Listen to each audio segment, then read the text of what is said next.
We're back live, everybody. I am in Austin, Texas, sweating in a gazebo tent in what is supposed to Is be right that what here. that is? Yeah. So what's that vacant space right here is supposed to be my RV, and it's at the mechanic shop for the second week in a row, getting the generator fixed.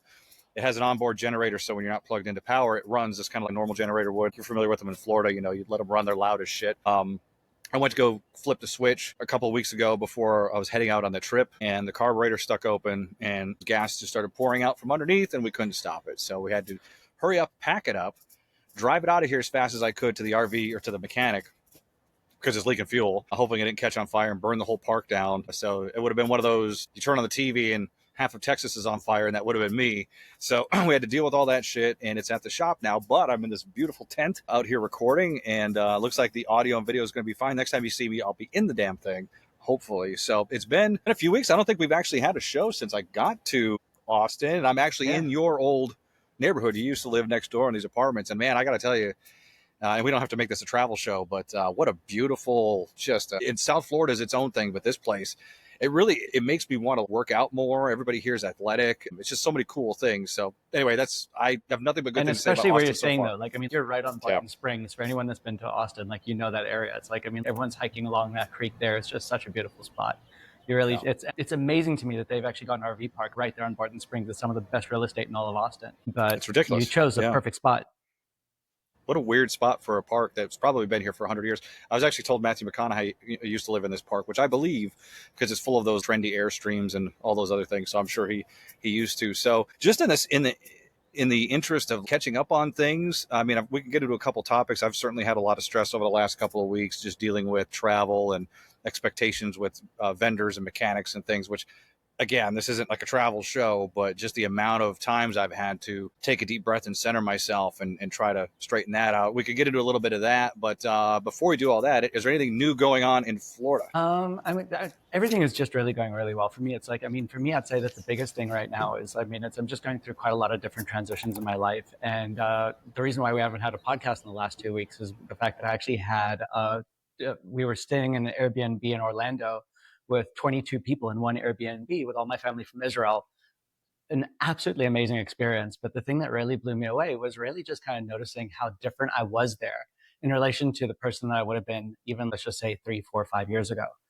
And just realizing that how much of my stories have shifted in terms of my people pleasing needs, my needs to make sure that everyone was happy, whatever it was. And it's not to say that it didn't show up, but the level to which that my stress was actually completely under control, and the way I was able to step away from things and understand that this is just another story I'm telling myself, blew me away in terms of the fact that I mean, the philosophy genuinely works. And when you just really allow this to enter into your mind, it's a completely new way of living in the world. And that's kind of what I want to get into today, about the idea of like really stepping out of stories. And I know we've discussed a lot of times. And so we'll get into that, but it's just, there's nothing better than actually putting the rubber to the road and seeing for a fact that the sports car actually does the speed that it's been advertised to do. And it's just been a really, really amazing thing to see that these things really, really work in the thick of things. Yeah.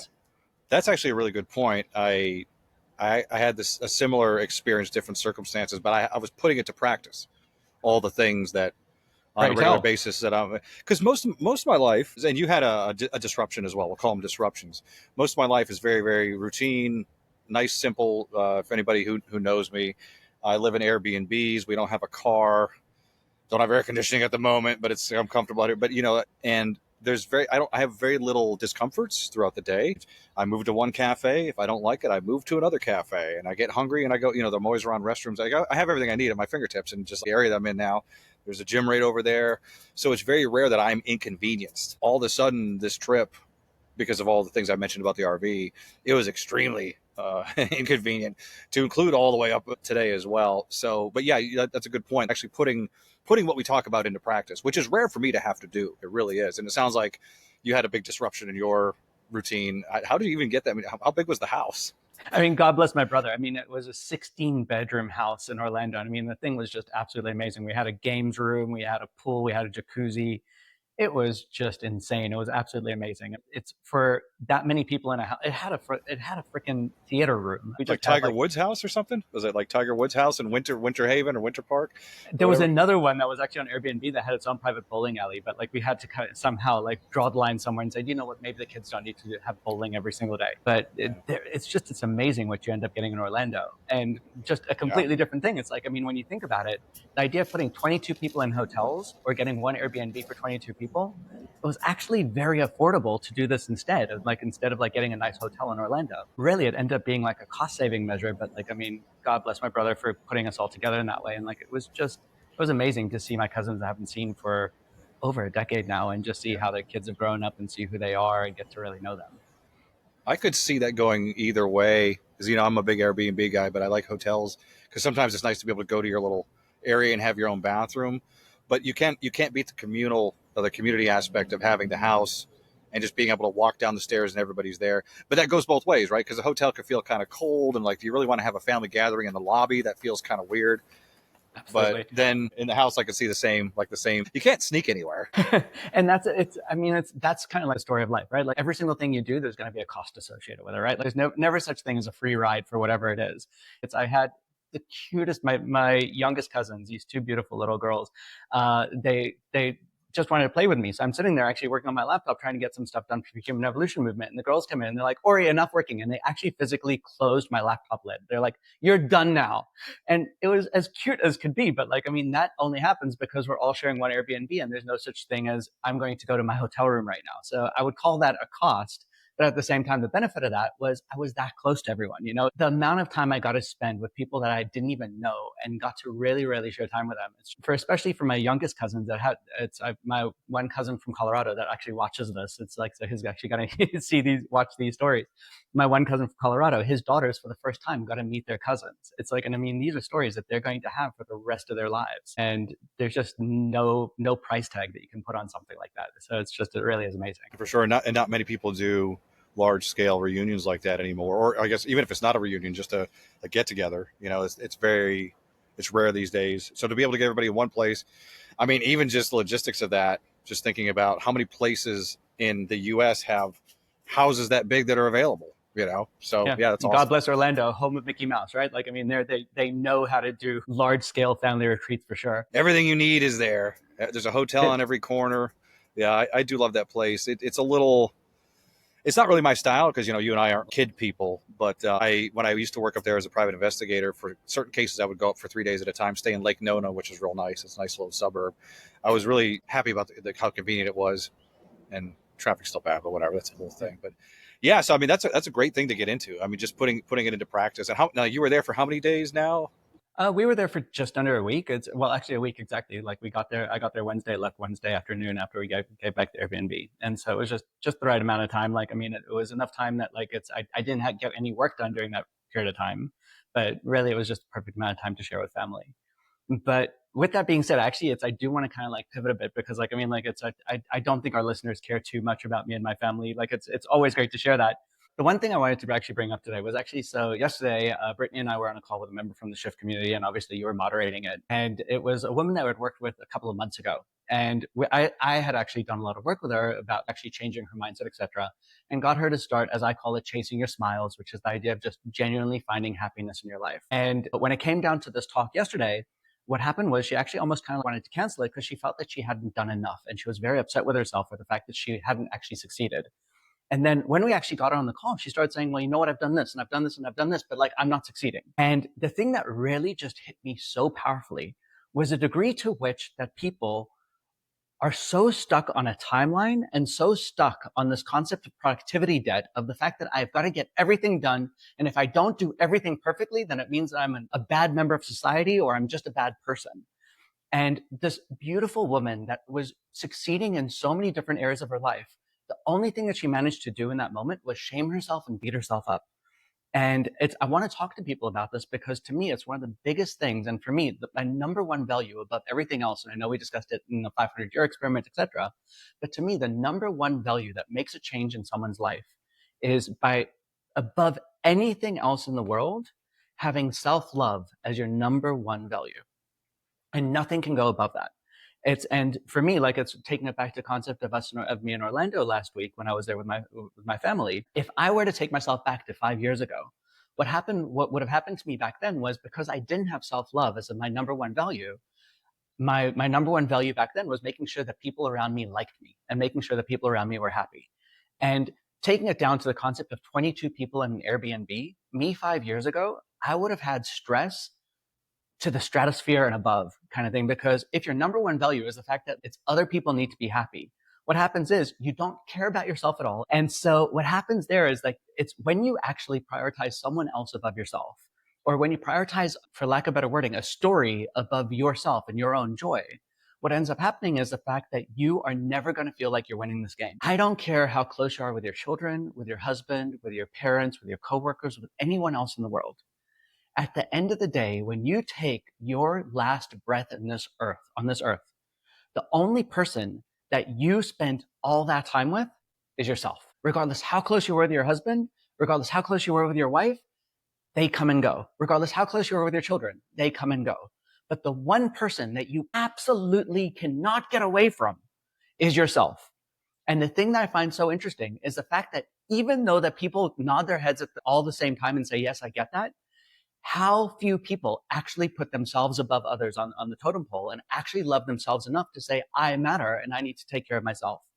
And in yesterday's call, it was just so obvious to me. And the fact that this beautiful woman was just so quick to beat herself up because she just wasn't enough. And at the same time, had she seen anyone else make the kind of improvements that she had, she would have been so proud of them.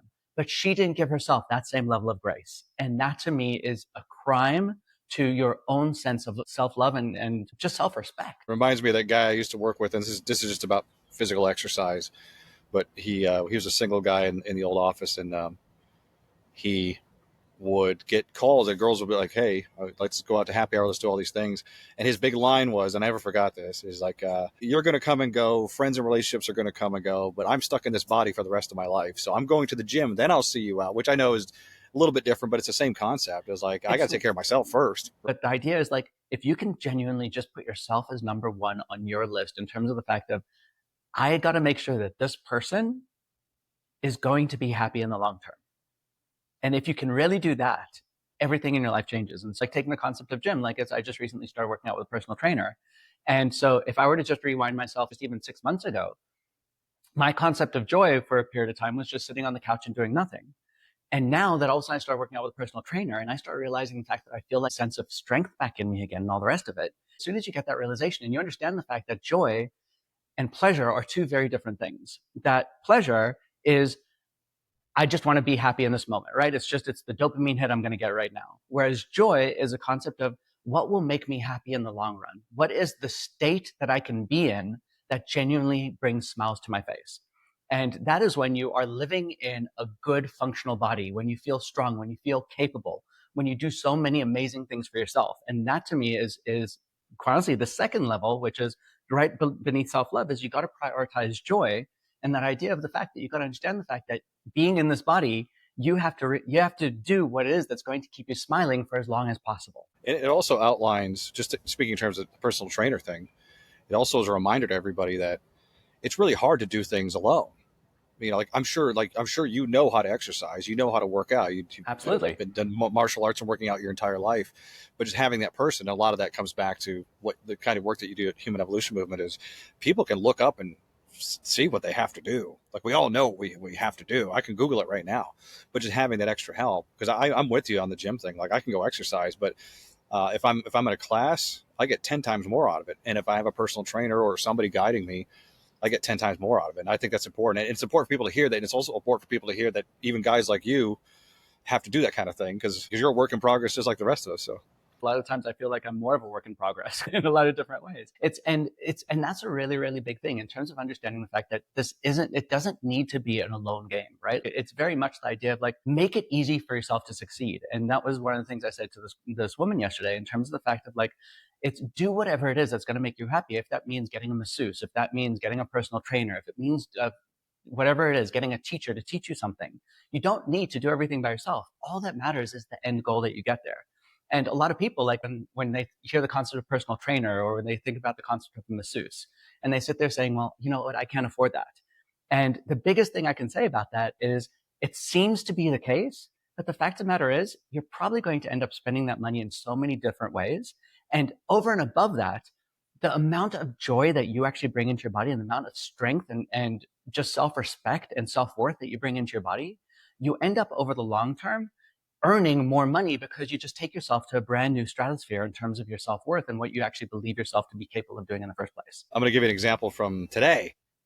Yeah. So we're staying at this Airbnb, which is very, very nice. It's in Barton Springs. It's right near here. And we're here because the RV's in the shop and we're waiting. They keep rolling over the days they need us to come pick it up. Well, the Airbnb is a very nice place, but it's only $100 a night. We've been there for a week now or longer, I think. And my girlfriend, if she watches this, but she's so stressed out that we had to roll over another night. She's stressed about like the extra $100 every night. And then I'm like, then I have to show her. I showed her this morning.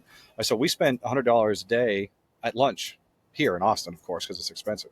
So if you really think of it, if you quantify it, you're exactly right. In our minds, you think about the money for a massage or the money for something that may be an indulgence or what we think is an indulgence, but in the reality, we're spending that money anyway somewhere. And it's just weird how our brains look at one as a guilty negative thing, and the other one is like, oh, I needed gas or I needed whatever. We just don't put those two things together. It doesn't work out the same way.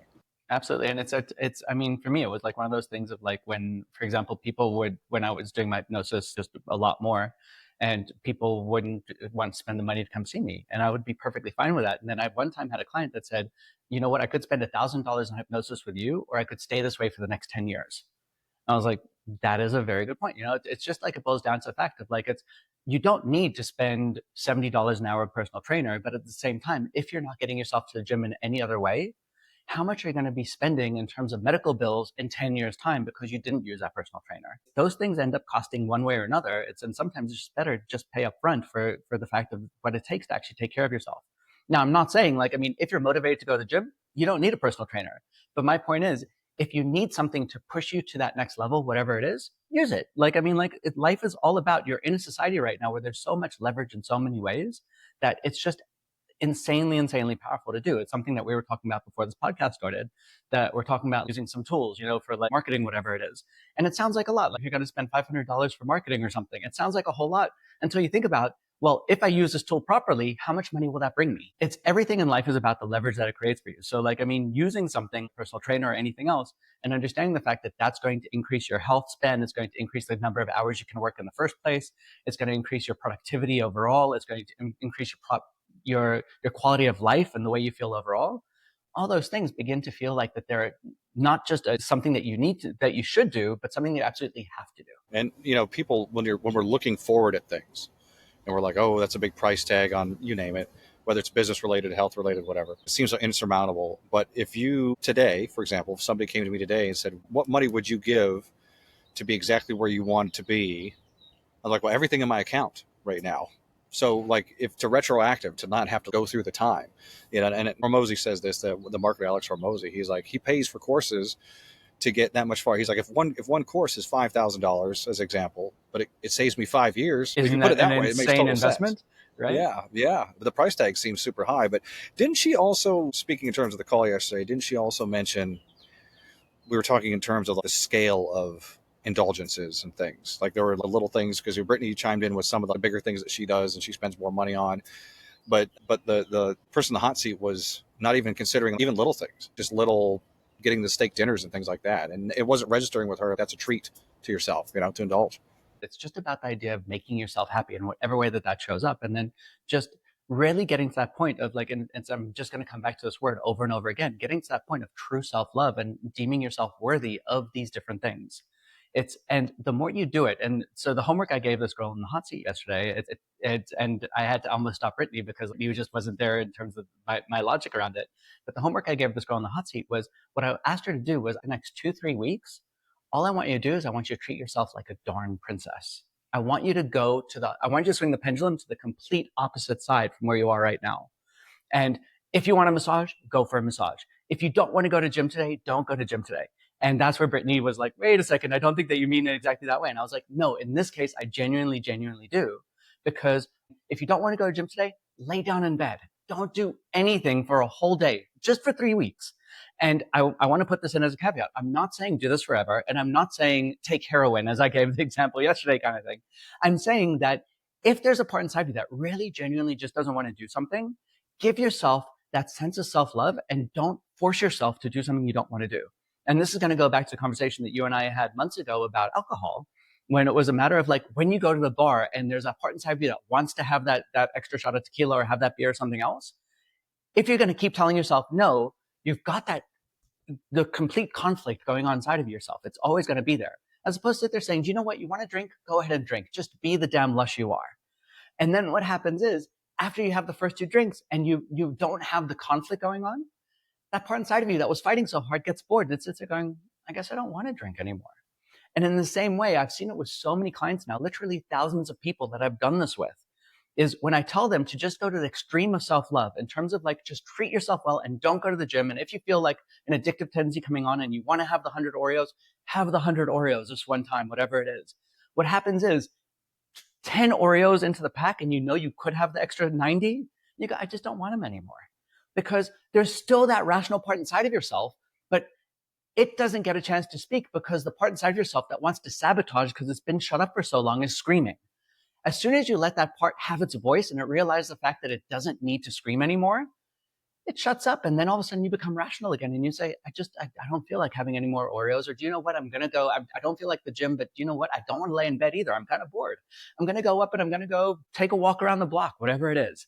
And things start shifting for you in a really big way. But the way that starts is by prioritizing yourself and by giving yourself that grace of sitting there saying, I'm going to listen to you.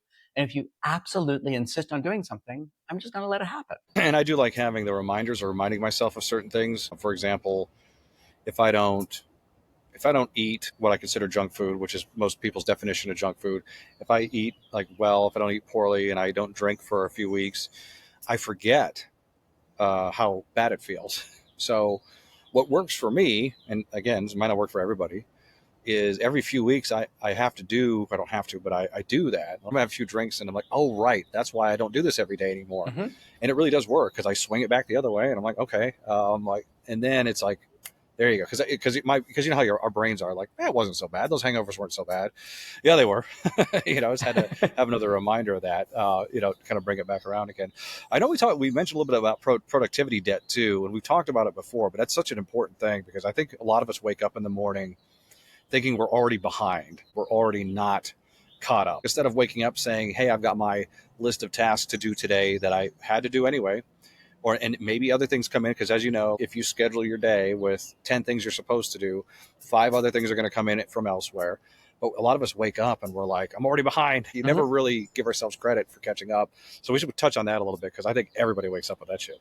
Absolutely. Just to give a little bit of definition of productivity debt, and I don't remember who mentioned it. It's definitely a term that's kind of growing like wildfire. Do you know who? It's Chris Williamson, as a matter of fact, and when I was out of town, Jesse ran into him here because he lives here in Austin. So it's funny. She's like that British podcaster guy is in the shoe store. I was like, well, go say hi. Yeah. But great guy though. Yeah.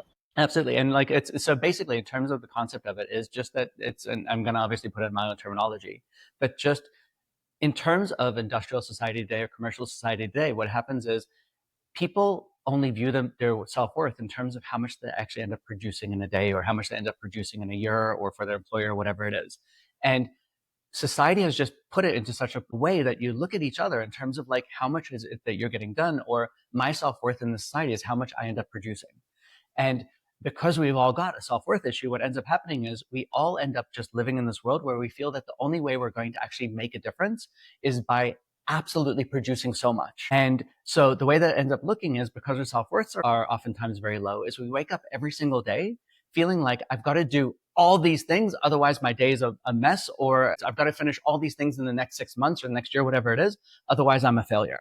And the idea is that the fact that you wake up every single day feeling like you already owe society this many things before you end up actually being able to actually be considered, to get to your normal level of being normal in this world. And so it's become taken over society in just an absolutely viral way. And the fact that like every single member of society feels that way.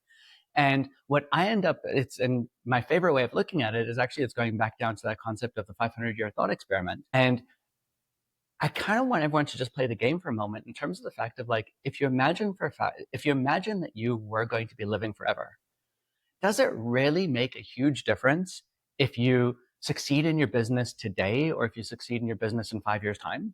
If you're going to be living forever, obviously you want to have the big hit today, right? It's a marshmallow experiment, right? You want to have the marshmallow right now. But when it's all said and done, like if you're going to have it in 5 years' time, it doesn't really make that big a difference. You're going to end up having the rest of your life to basically enjoy it. But the challenge is the fact that we all see our lives as so finite that we think that we have to get all these things done in our lifetime. Otherwise, we're just going to be a failure on this earth. And the thing I'm going to play around with here for you is like not necessarily the 500-year thought experiment, but the fact of the matter is it's, and I think Alex Hormozy brings this up pretty often, is a concept of they say within 3 generations, if you really think about it, no one that actually knows you today is going to actually still be alive. And the truth is, odds are no one in the world is going to actually even know that you ever existed. And so the concept of that you matter so much, the fact that you got to get this accomplished in your life, is really just a bullshit story for all that it is said and done. There's going to be very few Albert Einsteins in our generation. And for you to assume that you're one of them, if you really are, God bless you, amen. But for every one of them, there's 4 billion that are not, is generally just the statistical fact of it. So I've come to accept the fact that I'm not going to be the Einstein of my generation. It's like, I do want to make an impact on this world in whatever way I can, but I don't think I'm going to be the person that in 3 generations' time, people are going to say, do you remember what OriGoldstein said? I just don't think I'm going to be that guy, and I'm okay with that. And because of that, what happens is I don't need to get all these things done in my life in order for my life to make a difference. Because the fact of the matter is, my life isn't going to make a difference. Knowing that ahead of time, I can kind of just step back and sit there saying, however much I get done is however much I'm going to get done. And if I die tomorrow, I die tomorrow. And what that boils down to is, I don't need to set these tight deadlines on myself saying, if I don't get these things done, my life didn't matter. So now what I get to do is I just get to go through the world, be happy. And my gauge for how good a life I led isn't that I got X and Y and Z done. It's just going to be the fact of how often did I damn well smile? How good a life did I have?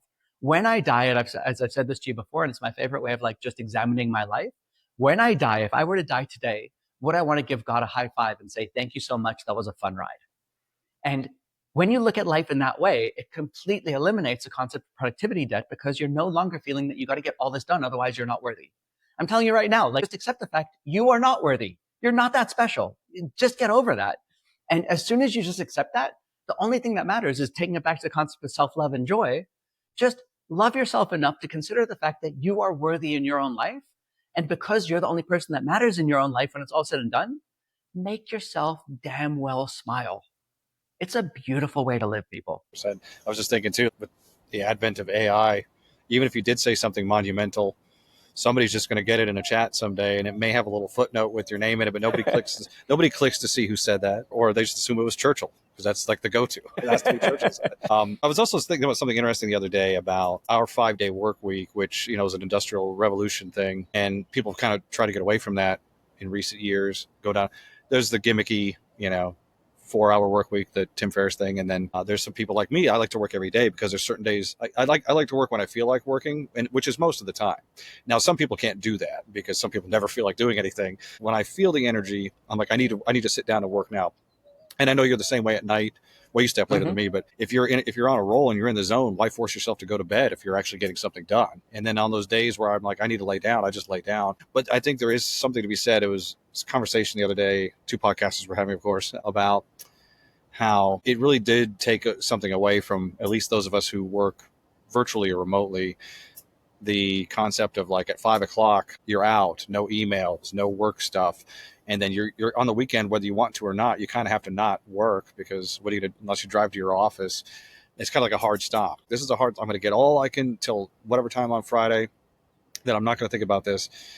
And I do reject the idea. I do reject the 40-hour work week, 5 days on, 2 days off thing. I just think that's an old system. But there is some value in that. I'm like, shit, yeah. What if I really only could work until 4:35? Well, I was a government employee, so 2 o'clock on Friday, and then I had the whole weekend off. That would be kind of, because you're forcing yourself to like whatever. Whereas my phone will go off now on a Sunday, and it may not be that important, but I'm like, oh, I can handle this right now. So anyway, I was just thinking about productivity debt, and then now the lines have been skewed a lot between when we're supposed to be working, when we're not, and all those other things. That has an extra layer of stress. And you could always say, okay, well, I'm not going to do that. I'm only going to work on these days. But the fact of the matter is, there are some people that have clients or accounts or whatever they do for work. Well, if they don't do it, they end up losing some things. So it's always a gray area.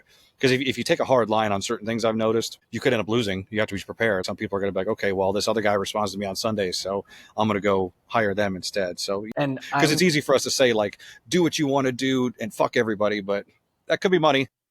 and this is where I'm going to have the same conversation with you that I had with Brittany yesterday, in terms of the fact that it's a very easy thing for me to say, living in my little beautiful castle and privileged the way I am. But the interesting thing for me that I've realized is, when you state your worth, some people won't agree with you, and that's perfectly fine, but many people will. And so I have lost people along the way. Like, whether it was friends, whether it was clients, whatever it was. And it's a very easy thing for me to say, because I'm not the person that needs to worry about leading an entire family, whatever it is. And I've got my savings and so many other things. But I will say that I am perfectly fine at this point in my life. And I want people to just play around with it, in terms of the fact that, like, if a client is going to fire me because I didn't respond to them at Sunday, 8 p.m., I'm going to wish them a very nice life. And I'm going to be very, very happy that they're not in my life anymore. Because at the end of the day, I'm going to love myself enough to say it doesn't matter. And now I do want to say the fact that, you obviously have to do this in terms of the fact that makes sense to you. It's in whatever way that makes sense to you. I see you're thinking something. And it's not necessarily maybe even getting a message that needs to be replied to, or being penalized for not replying. It could just be the underlying subconscious decisions that are made by people. Like, because I'm, being top of mind for certain people. So let me give an example. A client may not expect to be replied to on Sunday or on the weekend, or at an odd hour, for example. But I think that they may tend to remember. It's just the whole thing with going to the office. They always tell new people go to the office, because when promotions come up, even if you kind of suck, they're going to remember subconsciously, like, oh yeah, we've seen Joe around here a little bit. So not necessarily hard. I'm going to say something right there, because this is such an important thing. If you suck at your job, I completely agree with the fact that you got to show face, because you got to somehow show that what you're doing matters. If you're good at your job, no one cares what hours you put in. Genuinely speaking, no one cares. It's the beauty of it, of when you do something that you're actually genuinely good at. And that, to me, is one of the tenets of human evolution movement. Do the thing that you're put on this earth to do. And when you do the thing that you're put on this earth to do, you don't need to go to every single meeting. You can tell people, I'm not going to show up, and people go, I don't give a shit. Ori gets the work done, and Ori does an amazing thing. And no one tends to care. When you're the person that isn't the one that people look up to because you do good things, yes, you have to show up at the office every single day, and you have to do certain things. And that is the difference that makes a difference. If you are living a mediocre life, you got to live by mediocre rules. If you're living an excellent life, you can live by your own excellent quality rules. And that is the difference that makes a huge difference. It separates the wheat from the chaff, in terms of the fact that and I know that this is so hard for so many people to hear, and it's going to be the same thing as a personal trainer or a masseuse or something else. Sometimes that the best thing that you can do for yourself is to say, I'm not going to go down this path for my career anymore, because I'm mediocre at it and I don't love it, and it's not something I want to do, but I know that it just brings money in for some level, whatever it is. And you might need to do it for a certain period of time. I'm not saying that you quit your job today and have no way of making income, but you very quickly figure out a way to transition yourself to the thing that lights you up inside, to the point that you want to do it 24/7, and you have to actually pull yourself away from the computer because you love what it is you're doing. And you have to pull yourself away from the thoughts of your clients because you love what it is that you're talking about, whatever it is. And at that point in time, you don't have to worry about showing up at the office. What you need to worry about is, how do I create balance in my life? Because I am so completely immersed in the joy that this brings me. And that is what human evolution movement is all about. Human evolution movement is not about being mediocre and then take on these rules. It's never going to work for you. And unfortunately, a lot of people that hear that need to hear that extra shift. It's the exact same thing of when you're unhappy and I tell you focus in on joy. People are going to say, well, then I'm just going to focus in on my addictive tendency, and I'm going to take cocaine because it makes me feel better, whatever it is. And the reason why you're taking the cocaine is because cocaine is the way you manage to make yourself feel better, quote unquote. Whereas if you genuinely focus in on having an amazing quality of life, and you do everything that makes you just shine from the inside out, what ends up happening is when you think about cocaine, you're like, why in the world would I ever put that into my system? Why in the world would I take a second away from this beautiful life that I have?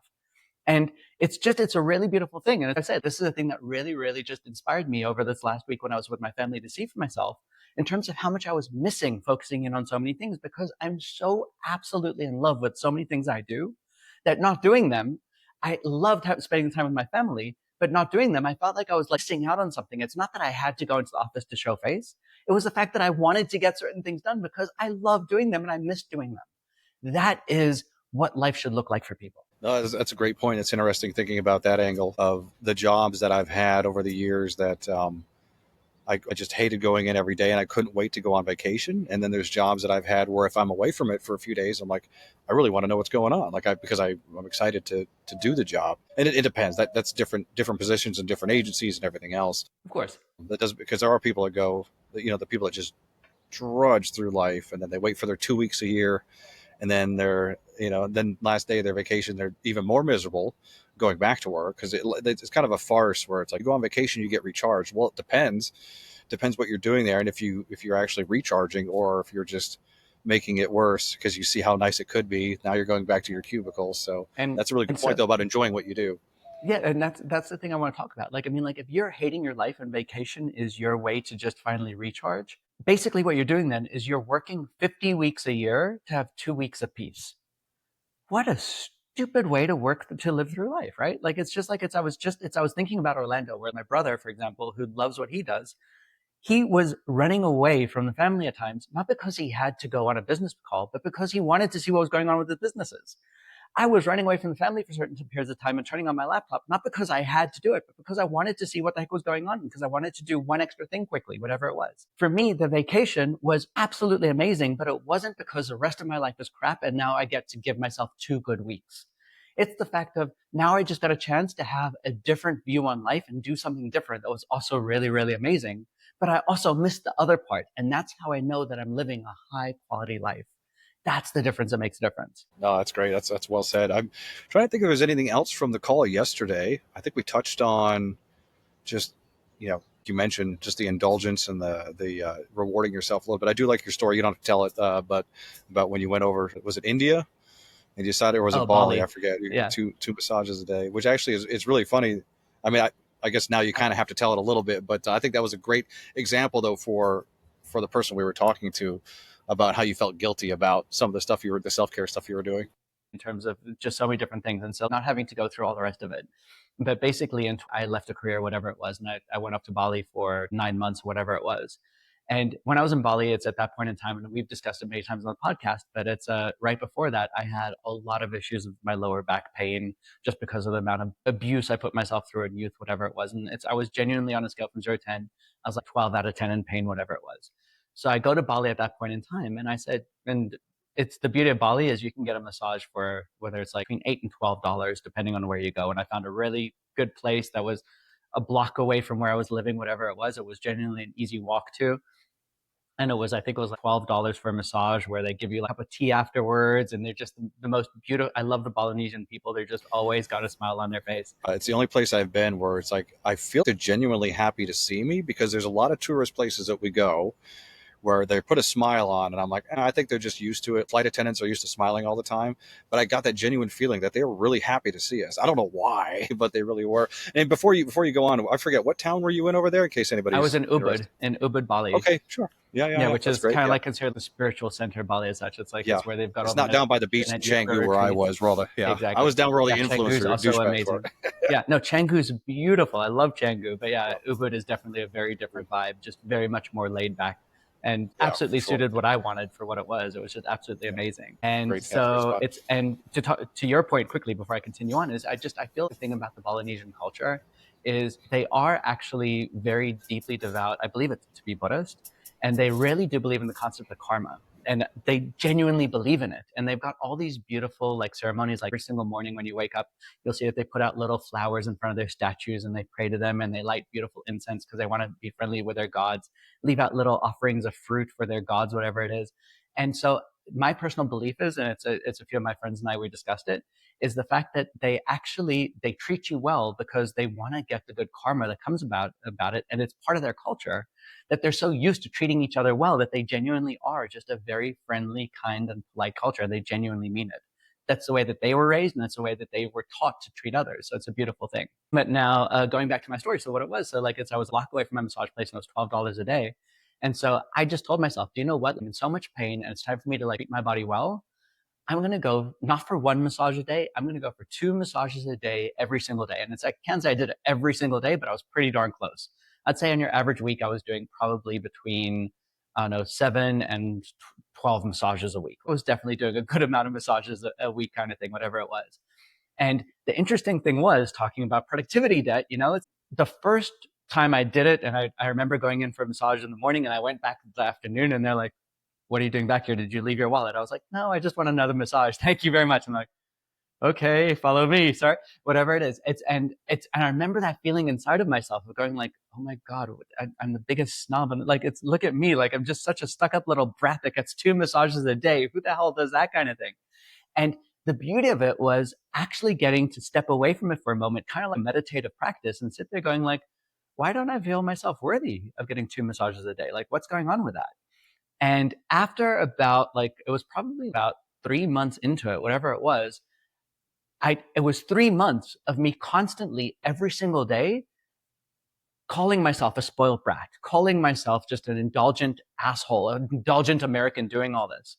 But about 3 months in, what happened was something inside of me finally clicked, and it was like, you know what? This is just the way I'm living, and I'm worthy of doing this to myself because I'm in so much pain. And that was another interesting thing, that darn because frame that constantly happens. I'm getting 2 massages a day because I'm in so much pain. So then what I could do is when I'm talking to people on the phone, I could explain to them why I'm doing 2 massages a day. Instead of I'm doing 2 massages a day because I'm worth it, I had to tell people I'm doing 2 massages a day because I'm healing my pain. Think about that. Think about the amount of lack of self-worth you have, that you have to justify to people why it is you're spending your $4 a day like crazy in order to do something wonderful for yourself. But after 3 months, or however long it was, somewhere along that line, whatever it was, when I finally, something inside of me clicked, and it was like, I deserve to do this. I deserve to actually treat myself well, and I don't need to somehow come up with an excuse. And that was when I finally realized that beauty of the self-love thing, and actually taking care of yourself. And the interesting thing that came along with that was, along that same period of time, the massages took on a completely different flavor, took on a completely different nature to me, in terms of the fact of, I realized that when I was getting the massages, my body actually relaxed more, because on some level, I felt myself worthy of receiving the healing that was coming. And I'm not talking about this from a woo-woo spiritual perspective, whatever it was. I'm talking about it from a complete belief perspective, in terms of the fact of, up until that point in time, I was tense going into massages, and my massages were like, I got to do this because I got to get over my tension. Whereas once that thing shifted in my mind, and it was a matter of, I'm going here because I want to be pampered and I deserve to be pampered, something inside me shifted, and I actually relaxed and allowed myself to be pampered. And it became something that I was doing to love myself, rather than something I was doing because I knew I should love myself. No, that's crazy. And it's crazy it took that long too to come to that realization. And I even on a tiny scale, during the day when I'm sitting around doing things, just monitoring ourselves, just doing like a head to toe scan. I'll sit at the computer and I'll be all for no reason, and I just have to keep telling myself. So it reminds me of that when you were telling the story about, because you're probably there getting the massage, but you're still your mind's racing through all kinds of irrational, stupid things, and you're probably more tense than you need to be, and just all that translates into all the physiological stuff. There's little things we can do in our daily lives to at least recognize, and maybe it's something you already do. Maybe it's something you do a few times a week, but you don't look at it that way. You start looking at it that way instead of like, I have to do this. I have to do this because, and that there's a lot to that. Everything from eating to exercise to everything else. And like we could all do a little bit better if taking care of ourselves. And look, we understand everybody's on a budget, so you can't just, fly across the planet, or there are things you can do in your day, even if it's just giving yourself some time or just laying down for a minute.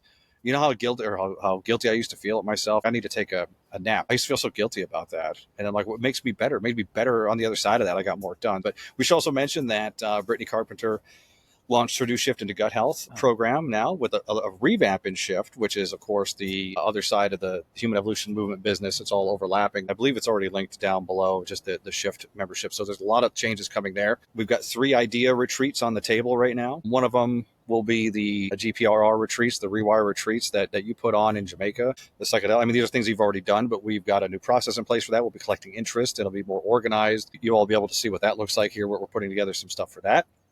And then we have, we may be doing business retreats that include your mindset advice, Brittany's nutrition advice, and then business advice. Although I don't take much business advice from the guy who's in a fucking Amazon tent that he in a trailer park. But we're looking at that, and then we also might do some wellness stuff. So we do have some in real life or in-person things, IRL, as the kids say these days, coming up. And on top of that, we just appreciate everybody watching the show. Again, it's been a while. We'll catch up next time you see me. I'll probably be in the RV, or we'll see, or we'll give up on the whole idea. But anyway, it's good to catch up with you, and we'll catch you guys next week. We appreciate everybody, and to be continued. Thank you guys so much. Thanks, Lee. Hey everyone, it's Lee. Just one more thing before you go. Ever wondered how journaling could help change your life? You can find out by downloading the Emotional Alchemy Journal from the link in the description. It's a powerful tool for deep self-reflection, and it's completely free. And if you're looking to connect with Ori and learn more about how he can help you, visit his website at OriGoldstein.com. A link will also be in the description. Until next time, keep challenging the chaos within, be a little kinder to yourself, and let's continue to evolve together.